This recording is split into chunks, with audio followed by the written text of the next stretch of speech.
अवगत हैं कि 30 तारीख को एक गंभीर घटना घटी थी और जो दुर्भाग्यपूर्ण था कि इस तरह घटना नहीं होनी चाहिए थी।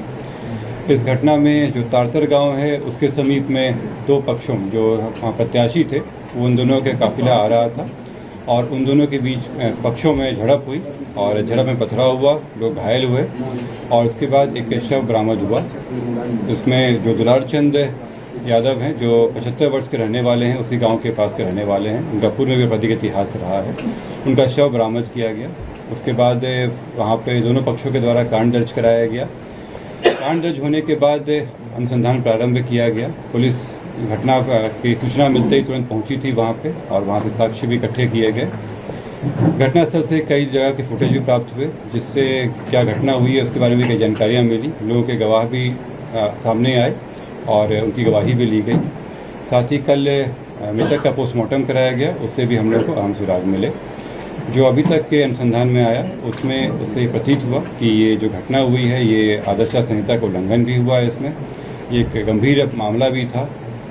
हम लोग इलेक्शन कमीशन के द्वारा निर्देशित भी किया गया था कि शांतिपूर्ण ढंग से इलेक्शन होना चाहिए और इसमें जब अनुसंधान किया गया तो पाया गया कि जो प्रत्याशी हैं वो वहाँ पे मौजूद थे, उनके सामने में घटनाएं हुई हैं और जो कांड के मुख्य अभियुक्त भी हैं अनंत सिंह, उनकी आज गिरफ्तारी बेड़ना गांव से किया गया है। इसमें हम लोग को जानकारी प्राप्त हुई थी, इनके दो सहयोगी भी इनके साथ में थे जो उस घटनास्थल पर भी थे और उनकी भी गिरफ्तारी की गई है। ये दो व्यक्ति हैं मणिकांत ठाकुर जो नदवा गाँव के रहने वाले हैं और दूसरा रंजीत राम जो लदमा गाँव के रहने वाले हैं। इस पूरे मामले में 3 लोगों की गिरफ्तारी हुई है।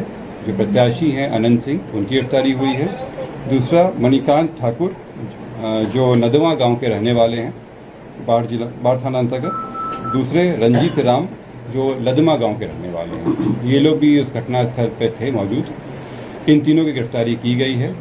इन तीनों को आगे मजिस्ट्रेट के सामने प्रस्तुत कराया जाएगा और आगे विधि सम्मत कार्रवाई की जाएगी। किस आरोप में जी बात जानना चाहते हैं कि पोस्टमार्टम रिपोर्ट में गोली लगने की बात हुई थी, कौन सा आर्म यूज किया गया? आप लोगों को ये पता लगा गोली चली है तो कौन से बंदूक से चली है?